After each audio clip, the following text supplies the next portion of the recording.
यूहन्ना का सुसमाचार अध्याय 6 वचन 41 से लेकर 44 तक मैं पढ़ रही हूँ, ध्यान देकर सुनो। इसलिए यहूदी उस पर कुड़कुड़ाने लगे, क्योंकि उसने कहा था, जो रोटी स्वर्ग से उतरी वह मैं हूँ। और उन्होंने कहा, क्या यह यूसुफ का पुत्र यीशु नहीं, जिसके माता पिता को हम जानते हैं? तो वह कैसे कहता है कि मैं स्वर्ग से उतरा हूँ? यीशु ने उनको उत्तर दिया, आपस में मत कुड़कुड़ाओ। कोई मेरे पास नहीं आ सकता जब तक पिता जिसने मुझे भेजा है उसे खींच न ले, और मैं उसे अंतिम दिन फिर जिला उठाऊंगा। Hallelujah, hallelujah, hallelujah, hallelujah, hallelujah. मेरे प्यारे भाइयों और बहनों, प्रभु यीशु मसीह जब इंसान के रूप में इस धरती पर था, तब वो स्वर्ग की बातें लोगों को सिखाता था। लोगों को चंगा करना, उनमें से दुष्ट आत्माओं को निकालना, बंधन से उनको छुड़ाना, केवल इतना ही काम प्रभु नहीं करता था, परंतु दूसरा महत्वपूर्ण काम ये करता था कि वो उन्हें स्वर्ग के वचन सिखाता था, परमेश्वर की बातें सिखाता था। परंतु मनुष्य पापी होने के कारण, उसका दिमाग, उसके विचार भी कमज़ोर होने के कारण परमेश्वर की बातें सारे लोग नहीं समझ पाते थे, और हमेशा उनके मन में अलग अलग विचार आते थे। प्रभु यीशु जो सिखाता था उसे ग्रहण करने वाले, यानी प्रभु की शिक्षा को ग्रहण करने वाले लोग थोड़े थे। ज़्यादातर लोग प्रभु यीशु के पीछे इसीलिए हो लेते थे क्योंकि वो अंधों की आंखें खोलता था, गूंगे को बोलने की शक्ति देता था, हर मरीज को चंगा कर देता था, इसलिए बहुत लोग उसके पीछे हो लेते थे। पर जब प्रभु उनको शिक्षा देता था, स्वर्ग की बातें, स्वर्ग के वचन सिखाता था, तब उन बातों को ग्रहण करने वाले लोग थोड़े ही रहते थे। अभी जो हमने घटना पढ़ी वो ऐसी ही घटना है, जब प्रभु यीशु मसीह एक विशेष आत्मिक भोजन के बारे में लोगों के साथ बातें कर रहा है। वो अपने शरीर और लहू के बारे में बता रहा है। प्रभु यीशु ने उनको ये कहा, यदि तुम मनुष्य के पुत्र का देह नहीं खाओगे और उसका लहू नहीं पियोगे तो तुम्हारे अंदर जीवन नहीं रहेगा। जब प्रभु ने ये बात बताई, उनको बड़ा अजीब लगा, ये क्या बता रहा है? जब तक तुम मेरे शरीर को नहीं खाओगे और मेरे लहू को नहीं पियोगे, तुम्हारे अंदर जीवन नहीं रहेगा। ऐसा प्रभु उनको सिखा रहा था, और वे उसको उल्टा जवाब देकर ये बता रहे थे कि हमारे बाप दादों को स्वर्ग से आई हुई रोटी मिल चुकी थी, क्योंकि पुराना नियम इस बात की गवाह देता है, जब इज़राइली लोगों को परमेश्वर ने मूसा के द्वारा मिस्र के देश से बाहर निकाला था, तब वे बहुत एक लंबे समय तक सफ़र कर रहे थे। 40 वर्षों का ये समय था। परमेश्वर ने उनको जो भूमि दी थी, ज़मीन दी थी, जो देश दिया था, वहाँ तक पहुँचने के लिए उनको इतने साल लगे। और इन सालों के बीच में जब वे रेगिस्तान से, जंगल से यात्रा कर रहे थे, हर दिन परमेश्वर आसमान से उनको भोजन देता था। उसको मानना कहा गया है। तो ये यीशु को बता रहे हैं कि हमारे बाप दादों ने ये रोटी खाई है जो स्वर्ग से उतरी थी। यीशु ने उनको साफ कहा, मूसा ने तुम्हें वो रोटी नहीं दी जो स्वर्ग से उतरी। स्वर्ग से जो रोटी उतरी है और मनुष्य को जीवन देती है, वो मैं हूँ। Hallelujah, hallelujah. वो अपने बारे में बता रहा है, जो रोटी स्वर्ग से उतरी है और मनुष्यों को जीवन देती है, वो मैं हूँ। इस बात पर वे और भी चकित हो गए, उलझन में पड़ गए, आपस में कुड़कुड़ाने लगे और वे आपस में ये बातें करने लगे, क्या यह यूसुफ का पुत्र यीशु नहीं, जिसके माता पिता को हम जानते हैं? तो ये कैसे बोल सकता है कि मैं स्वर्ग से उतरा हूँ? प्रभु यीशु का यह वाक्य उन्हें समझा नहीं और हजम भी नहीं हुआ। मैं स्वर्ग से उतरा हूँ, ये जब यीशु ने कहा, इनकी उलझन और बढ़ गई, क्योंकि ये लोग यीशु के माँ बाप को जानते थे। उन्होंने पिताजी का नाम भी लिया है। क्या यह यूसुफ का पुत्र यीशु नहीं? इसके माता पिता को तो हम जानते हैं। ये कैसा पैदा हुआ है, कहाँ पैदा हुआ है, कहाँ का रहने वाला है, इसके माँ बाप कौन है, इसका परिवार क्या है, इसका खानदान क्या है, हम सब जानते हैं। और ये कैसे बोल सकता है कि मैं स्वर्ग से उतरा हूँ? Hallelujah, hallelujah. आपस में वे कुड़कुड़ाने लगे। तब प्रभु यीशु उन्हें बता रहा है, जवाब दे रहा है, आपस में मत कुड़कुड़ाओ, क्योंकि कोई मेरे पास नहीं आ सकता जब तक पिता जिसने मुझे भेजा है उसे खींच न ले, और मैं ही उसे अंतिम दिन फिर जिला उठाऊंगा। Hallelujah, hallelujah, hallelujah, hallelujah. प्रभु यीशु उनको बताना चाहता है, बहस मत करो, कुड़कुड़ाओ मत। यदि पिता ने आपको मेरी ओर खींचा ही नहीं है तो आप मेरी बातों को कभी भी समझ नहीं पाओगे और मेरे वचनों को कभी भी ग्रहण करने नहीं पाओगे। मेरे प्यारे भाई और बहनों, परमेश्वर की बातें, परमेश्वर के रास्ते, परमेश्वर के मार्ग और परमेश्वर की योजनाएं समझने के लिए, पहचानने के लिए दिमाग की ज़रूरत नहीं होती है, परंतु परमेश्वर के अनुग्रह की ज़रूरत होती है। बिना परमेश्वर का अनुग्रह कोई भी मनुष्य परमेश्वर की बातों को या परमेश्वर के राज्य को समझ नहीं सकता है। Hallelujah, hallelujah, hallelujah. प्रभु यीशु ने एक बार अपने चेलों को सवाल किया था, लोग मुझे क्या कहते हैं? प्रभु लोगों के बीच में बड़े बड़े अद्भुत काम कर रहा था, इज़राइल के गांव गांव, नगर नगर घूम रहा था, चेले भी उसके साथ जाया करते थे। प्रभु यीशु ऐसे एक समय अपने चेलों को पूछ रहा है कि लोग मेरे बारे में क्या बोल रहे हैं, मेरे बारे में क्या सोचते हैं कि मैं कौन हूँ?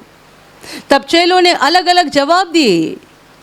चेले बताने लगे कि कोई आपको भविष्यवक्ता जानते हैं, कोई एलिय्याह कहते हैं, कोई बपतिस्मा करने वाला यूहन्ना कहते हैं, जो पुराने नियम के या प्रभु यीशु के आने के पहले भविष्यवक्ता इज़राइल में आकर मर गए थे।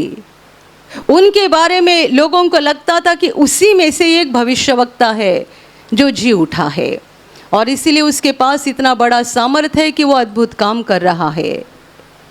ये लोगों का मानना था। तब यीशु ने अपने चेलों से पूछा, तुम मुझे क्या समझते हो? तुम्हारा कहना क्या है? मेरे बारे में तुम क्या जानते हो? तब यीशु का प्रमुख चेला पतरस कहता है, हे प्रभु, तू जीवते परमेश्वर का पुत्र मसीहा है। Hallelujah, hallelujah. जिसने कहा ये बड़ा ज्ञानी या दुनिया की नज़र में बड़ा बुद्धिमानी मनुष्य नहीं था, विद्वान पढ़ा लिखा नहीं था, एक अनपढ़ मछुआरा था। प्रभु यीशु को विरोध करने वाले बहुत लोग इज़राइल में थे जो उससे नफरत करते थे, उसकी बातों से, उसके कामों से नफरत करते थे। वे बड़े बुद्धिमानी थे, उनके पास शास्त्र का पूरा ज्ञान था, तो भी वे अपने ज्ञान के द्वारा मसीहा को नहीं पहचान पाए। उन्हें मालूम था कुंवारी के द्वारा मसीहा पैदा होने वाला है, मसीहा जब आएगा तब क्या क्या चिन्ह करेगा। ये सारी बातें जो पुराने नियम के भविष्यवक्ताओं ने बताई थी, उस जमाने के विद्वान और पंडितों को ये बातें मालूम थी, क्योंकि वे शास्त्र के अभ्यासक थे। उन्होंने शास्त्र पढ़ा था, वे शास्त्र अच्छे से जानते थे, वे ज्ञानी थे, बुद्धिमानी थे, पर अपनी बुद्धिमानी से या अपने ज्ञान के द्वारा उन्होंने मसीहा को पहचाना नहीं। जो अनपढ़ मछुआरा था वो कहता है, हे प्रभु, तू जीवते परमेश्वर का पुत्र मसीहा है। हालेलुया। और तभी यीशु ने उससे कहा, ये मांस और लहू ने नहीं, परंतु मेरे स्वर्गीय पिता ने तुझे प्रकट किया है। ये तेरा दिमाग नहीं है, ये तेरी बुद्धि नहीं है, ये तेरा ज्ञान नहीं है, परंतु परमेश्वर पिता ने तुझे प्रकट किया है कि मैं मसीहा हूँ, उद्धार करता हूँ, परमेश्वर का पुत्र हूँ। मेरे प्यारे भाई और बहनों, इस एक बात को अच्छे से समझ लेना कि परमेश्वर की बातें समझने के लिए दिमाग की ज़रूरत नहीं है। दिमाग परमेश्वर की बातें समझने के लिए हमें मदद नहीं कर सकता है। बुद्धि काम की नहीं है, दिमाग काम का नहीं है। परमेश्वर की बातें समझने के लिए परमेश्वर के अनुग्रह की जरूरत है। जो बात अनपढ़ मछुआरे ने जान ली, वो बुद्धिमानी शास्त्री और फरीसी नहीं जान पाए। जिनको मसीहा की भविष्यवाणी का पूरा ज्ञान था, तो भी मसीहा आने के बाद वे अपने उस ज्ञान के द्वारा मसीहा को पहचान नहीं पाए। और इसलिए अभी यीशु इन लोगों को बता रहा है, जो आपस में कुड़कुड़ा रहे थे और बोल रहे थे, इसका बाप यूसुफ है, इसके माँ बाप को हम जानते हैं, ये कैसा बोल रहा है कि मैं स्वर्ग से उतरा हूँ। यीशु कहता है, मत कुड़कुड़ाओ, कोई मेरे पास नहीं आ सकता है जब तक पिता जिसने मुझे भेजा है उसे मेरे पास खींच न ले। जब तक परमेश्वर पिता का अनुग्रह ना हो जाए, उसकी दया ना हो जाए, कोई मुझे पहचान नहीं सकता है, मुझ पर विश्वास नहीं कर सकता है और मुझे ग्रहण नहीं कर सकता है। Hallelujah, hallelujah. यही बात जब आगे बहुत बढ़ गई, तब लोगों का आपस में बड़ा बहस हो गया और सब यीशु को छोड़कर निकल गए।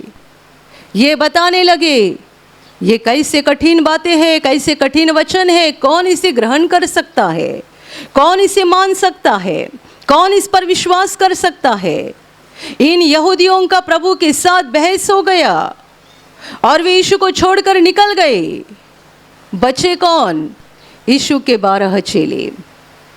जब ये लोग बहस करते हुए निकल गए कि इन बातों को हम कभी ग्रहण नहीं कर पाएंगे, कभी इसको विश्वास नहीं कर पाएंगे, और सब के सब निकल गए, तब प्रभु अपने चेलों को पूछ रहा है, क्या तुम भी मुझे छोड़कर जाना चाहते हो? ये लोग मेरी बात को ग्रहण नहीं कर पाए तो मुझसे दूर हो गए। क्या तुम्हारा भी यही इरादा है? क्या तुम्हारा भी यही विचार है? तब यही चेला, अनपढ़ मछुआरा पतरस कहता है, हे प्रभु, तुझे छोड़कर हम कहाँ जाए?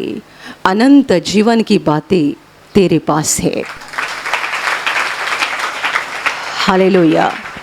ये दूसरी बार हो गया, एक अनपढ़ मछुआरे ने एक बड़ी बुद्धिमानी बात बताई। हे प्रभु, तुझे छोड़कर हम कहाँ जाए? अनंत जीवन की बातें तेरे ही पास है। परमेश्वर की बातों को समझने के लिए, परमेश्वर के मार्ग को समझने के लिए दिमाग की जरूरत नहीं है, बुद्धि की जरूरत नहीं है, परमेश्वर के अनुग्रह की जरूरत है, कृपा की जरूरत है, दया की जरूरत है। यदि परमेश्वर का अनुग्रह हो गया है तो आप परमेश्वर की बातों को और मार्ग को और उसकी योजनाओं को समझ पाओगे। यदि आप पर अनुग्रह नहीं हुआ है तो आप बस सवाल करते जाओगे, ये कैसा है, वो कैसा है, ये कैसा संभव है, वो कैसा संभव है। ऐसे भी बहुत लोग हैं जब उन पर अनुग्रह नहीं हुआ था, वे परमेश्वर के राज्य के बारे में बहुत शक लेते हैं और बहुत सवाल करते हैं। लेकिन जब उन पर अनुग्रह हो जाता है, उनके सारे सवाल समाप्त हो जाते हैं और ये यीशु के सामने अपनी गर्दन झुकाकर कहते हैं, यही मसीहा है और यही परमेश्वर का पुत्र उद्धार करता है। ये सारे सवाल तब खत्म हो जाते हैं जब परमेश्वर का अनुग्रह हो जाता है। जब तक अनुग्रह नहीं होता, इनके बहुत सवाल रहते, ये कैसा संभव है, वो कैसा संभव है। इन लोगों का सवाल ये है, ये यूसुफ का पुत्र यीशु है ना, इसके माँ बाप को हम जानते हैं, यानी एक मनुष्य की तरह बालक के रूप में पैदा हुआ था, हमने इसको जाना है, हम इसके घर को जानते हैं, इसके सारे पूर्वजों को जानते हैं, तो ये स्वर्ग से उतरा है, ऐसा कैसा बोल सकता है। प्रभु यीशु के कहने का मतलब क्या है, वो कभी समझ नहीं पाए, क्योंकि इन लोगों के ऊपर अनुग्रह नहीं हुआ था। पतरस अनपढ़ मछुआरा था, उस पर अनुग्रह हुआ था। प्रभु के दूसरे चेले थे जिन पर अनुग्रह हुआ था, और इसीलिए उन्होंने प्रभु की किसी बात पर सवाल खड़ा नहीं किया, परंतु वे उस बात को विश्वास के साथ ग्रहण करते गए, ग्रहण करते गए, ग्रहण करते गए और प्रभु के द्वारा आशीषित बनते गए। यीशु कहता है, उसे अंतिम दिन मैं ही फिर जिला उठाऊंगा। यानी जितनों ने यीशु को ग्रहण किया, उसकी बातों को ग्रहण किया, उन्हें उम्मीद है, आशा है कि वो हमें फिर जिला उठाएगा। हम मरेंगे नहीं, अनंत काल स्वर्ग में परमेश्वर के साथ जीवित रहेंगे। Hallelujah, hallelujah, hallelujah, hallelujah, hallelujah. प्रभु यीशु बालक के रूप में पैदा जरूर हुआ था, मरियम के द्वारा पैदा हुआ था, यूसुफ उसका बाप कहलाया गया था, परंतु वास्तविकता में यीशु का जन्म मनुष्य की इच्छा से नहीं, परंतु पवित्र आत्मा के सामर्थ्य से हुआ था।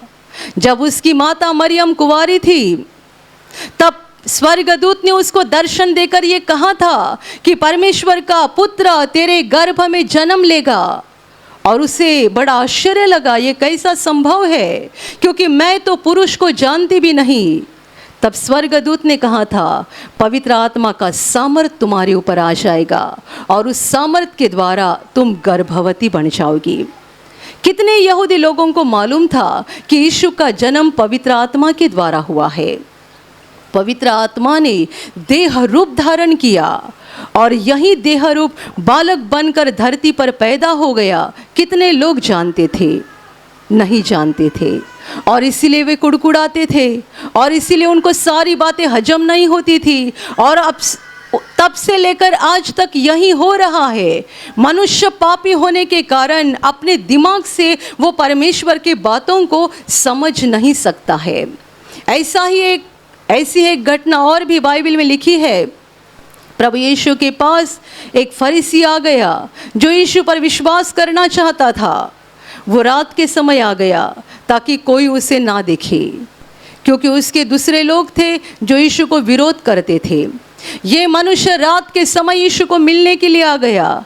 उसने यीशु के साथ कुछ बातें की। यीशु ने उससे स्वर्ग की बातें बताई, और उस बात में प्रभु ने उसको कहा कि कोई भी मनुष्य जब तक नया जन्म न पाए तब तक स्वर्ग के राज्य में प्रवेश नहीं कर पाएगा।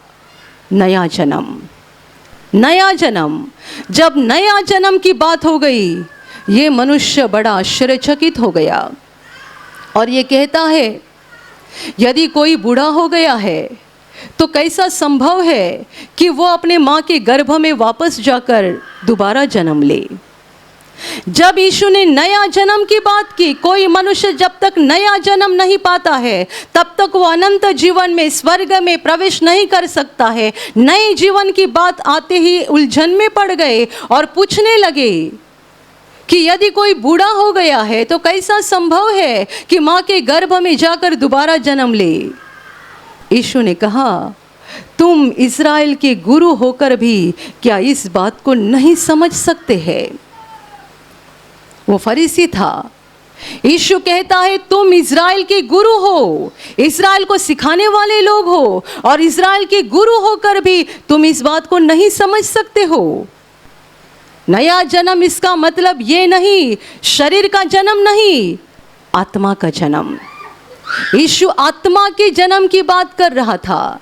ऐसा नहीं कि किसी मनुष्य को दोबारा जन्म लेना है और इसे परमेश्वर नया जन्म बोलता है, ऐसा नहीं है। परंतु ये आत्मा के जन्म के बारे में कहा गया है, किसी मनुष्य की आत्मा का जब तक नया जन्म नहीं होता है, यानी पुराना जीवन, पुरानी जिंदगी जो पाप से भरी हुई थी, उससे शुद्ध होकर वो नया जीवन आत्मा में नहीं पाता है, तब तक वो स्वर्ग के राज्य में प्रवेश नहीं कर सकता है। जब किसी मनुष्य को पाप की क्षमा मिलती है और उसकी आत्मा यीशु के लहू में साफ हो जाती है, धर्मी बन जाती है, तब परमेश्वर की नज़र में उसकी आत्मा का नया जन्म हो जाता है। Hallelujah, hallelujah, hallelujah. पर सवाल ये है, इज़राइल का गुरु भी इस बात को क्यों नहीं समझ पाया? लोग अपने दिमाग से परमेश्वर की बात को समझने की कोशिश करते हैं। इसलिए मैंने कई बार कहा है, आप जब कभी बाइबल पढ़ोगे, परमेश्वर का अनुग्रह मांगो।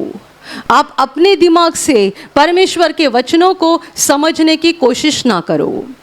यदि आप अपने दिमाग से समझने की कोशिश करेंगे, आपकी उलझन बढ़ती जाएगी, बढ़ते जाएगी, बढ़ते जाएगी। कई लोगों के साथ ऐसा भी होता है कि बाइबल बहुत पढ़ते हैं, पर क्या पढ़ा कुछ समझ में नहीं आता है, बस पढ़ते जाते हैं, पर जो भी पढ़ा उसमें से एक भी बात समझ में नहीं आती है, एक भी बात दिमाग में घुसती नहीं है। क्या पढ़ा, किस लिए पढ़ा, क्या होने वाला है, क्या मिलने वाला है, क्या करना है, कुछ भी समझते नहीं, क्योंकि वे अपने दिमाग के द्वारा परमेश्वर की बातों को समझने की कोशिश करते हैं।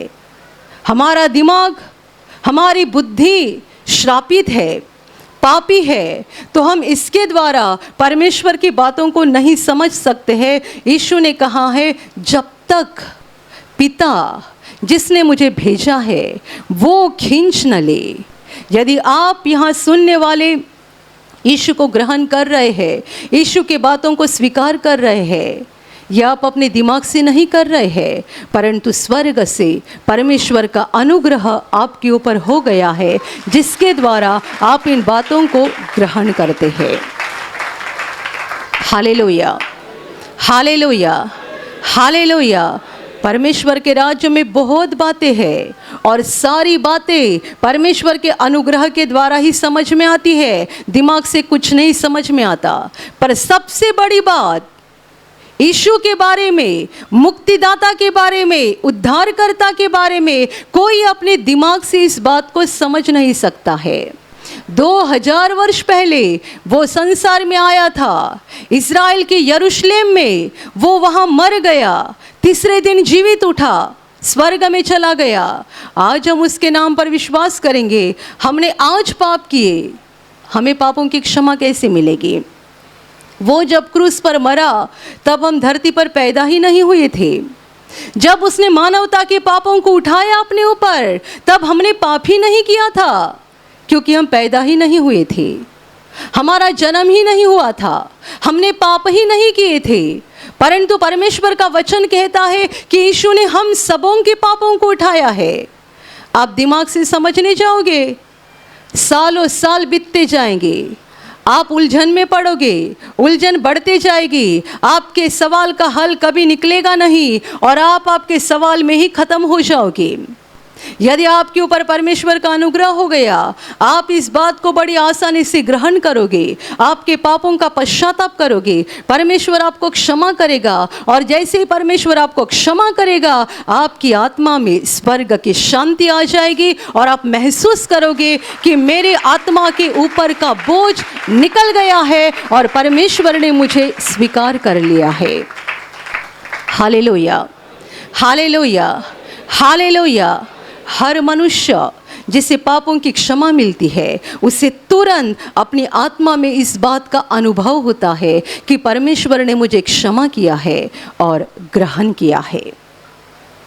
हर मनुष्य जिसे पापों की क्षमा मिलती है उसे तुरंत अपनी आत्मा में महसूस होता है, अनुभव होता है।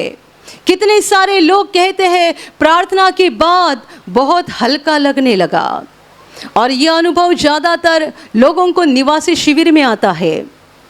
निवासी शिविर में जब चंगाई की प्रार्थना होती है, उस समय एक लंबे समय तक हम लोगों को पश्चाताप करने के लिए कहते हैं, अपना दिल साफ करने के लिए, सबों को क्षमा करने के लिए, जिंदगी के सारे पापों को याद करके आंसुओं के साथ परमेश्वर के सामने पश्चाताप करने के लिए बोलते हैं। एक लंबे समय तक ये चलते रहता है, 20 मिनट, 25 मिनट, आधा घंटा, कभी कभी उससे भी ज़्यादा समय तक।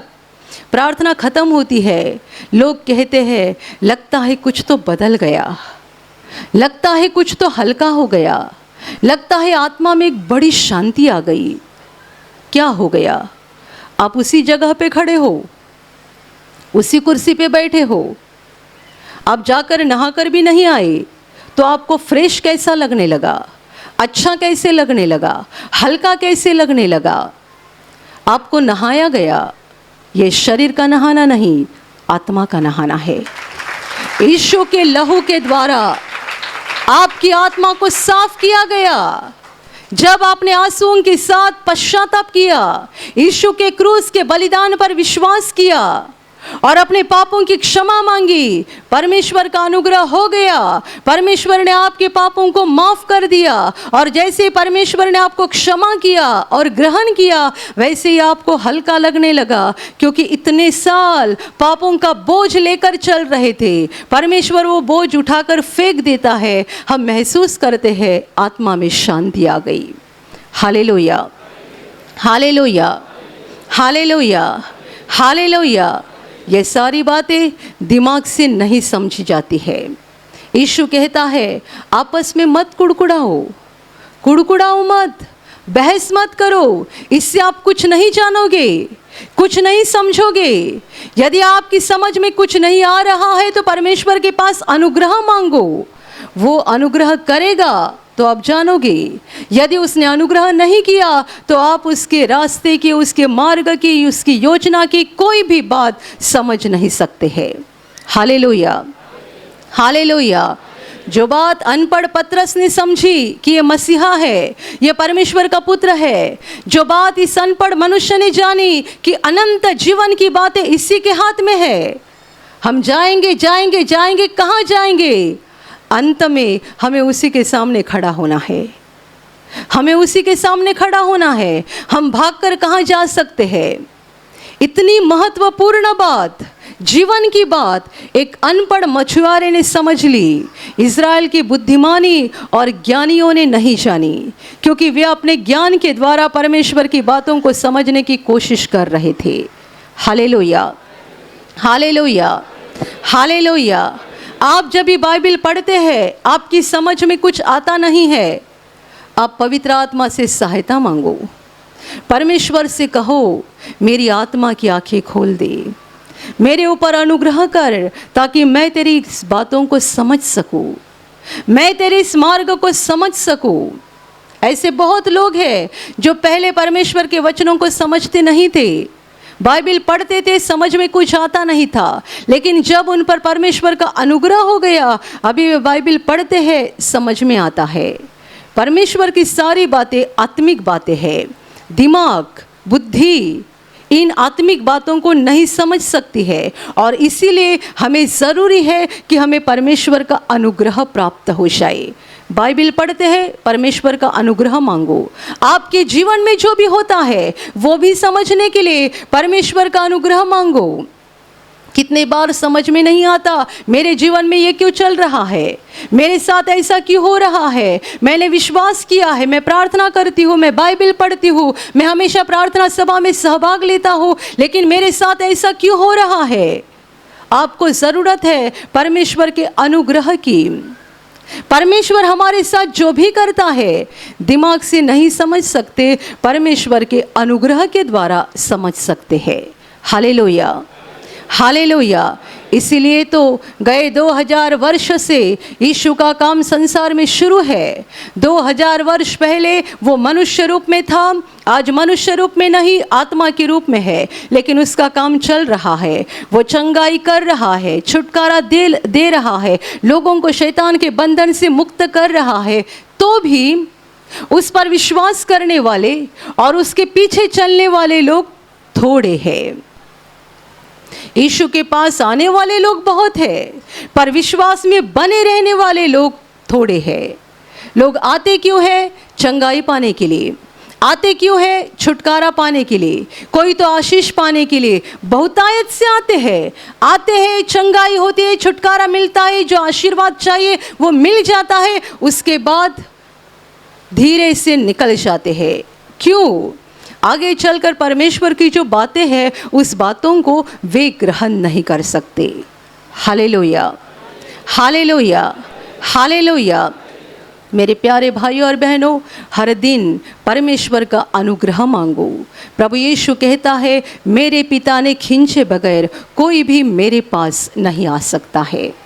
पिता का अनुग्रह हुए बगैर कोई यीशु को नहीं पहचान सकता है, कोई यीशु के बातों को ग्रहण नहीं कर सकता है, और कोई परमेश्वर के मार्ग को समझ नहीं सकता है। परमेश्वर का अनुग्रह मांगो, एक बार नहीं हमेशा मांगो, हर दिन मांगो, ताकि हमारी आत्मा की आंखें खुली रहेगी। हम परमेश्वर की बातों को समझ पाएंगे, परमेश्वर के मार्ग को समझ पाएंगे, उन्हें आसानी से ग्रहण करते जाएंगे। क्या फायदा हो जाएगा बताइए? जब हम परमेश्वर की बातों को आसानी से ग्रहण करते जाएंगे, क्या फायदा हो जाएगा? यीशु कहता है, उसे अंतिम दिन मैं ही फिर जिला उठाऊंगा। हालेलुया। परमेश्वर की बातों को ग्रहण करने वालों को आज आशा है, कल आशा है, परसों आशा है, मरते दम तक आशा है, और मरने के बाद भी आशा है। यीशु ने कहा है, उन्हें अंतिम दिन मैं ही फिर जिला उठाऊंगा। जिन्होंने यीशु को ग्रहण किया है, उसके बातों को ग्रहण किया है, उन्हें मरते दम तक उम्मीद है, आशा है, और मरने के बाद भी उम्मीद है। हम मरेंगे नहीं, परंतु परमेश्वर के साथ हमेशा अनंत काल जीवित रहेंगे। Hallelujah, hallelujah, hallelujah. और अभी प्रार्थना करने का समय है। आप विश्वास करो कि एक पल में प्रभु यीशु आपको छूकर चंगाई देगा। एक पल में वो आपके जीवन का दुख निकाल देगा और आपके आंसुओं को खुशी में बदल देगा, क्योंकि उसके लिए असंभव कुछ नहीं है, अनहोनी बात एक भी नहीं है। प्रभु यीशु आज भी जिंदा है। 2000 वर्ष पहले वो शरीर रूप में धरती पर था, आज शरीर रूप में नहीं बल्कि आत्मा के रूप में है, और दुनिया के कोने कोने में जहाँ जहाँ लोग विश्वास के साथ उसको पुकारते हैं, उसके पास प्रार्थना करते हैं, उन सबों की पुकार को प्रभु सुनता है, उन्हें चंगा करता है, उनके आंसुओं को पोंछ देता है और उनके जीवन को खुशी से भर देता है। आप भी इसी विश्वास के साथ आपके बीमार भाग पर हाथ रखो, और यदि वहाँ हाथ नहीं रख सकते हैं तो अपने सीने पर हाथ रखो। प्रभु यीशु के नाम से इसी क्षण आपके शरीर की सारी बीमारियां निकल जाए। यीशु के नाम से आपके जीवन का सारा दुख निकल जाए। शैतान का हर एक काम आपके जीवन से और आपके परिवार से पूरी तरह से नष्ट हो जाए। यीशु के नाम से, प्रभु यीशु के नाम से शैतान का सारा काम आपके जीवन से नष्ट हो जाए। सारी दुष्ट आत्माओं को प्रभु यीशु के नाम से मैं आज्ञा दे रही हूँ, इसी क्षण इन्हें छोड़कर निकल जाओ और वापस उनमें नहीं आना। इसी क्षण प्रभु का महान सामर्थ आपके ऊपर आ जाए, प्रभु का महान सामर्थ आपके ऊपर आ जाए, प्रभु का महान सामर्थ आपके ऊपर आ जाए। इसी घड़ी पवित्र आत्मा की खुशी आपके दिल में आ जाए, पवित्र आत्मा की शांति आपके दिल में आ जाए, और आपका जीवन स्वर्ग की रोशनी से भर जाए। आमीन।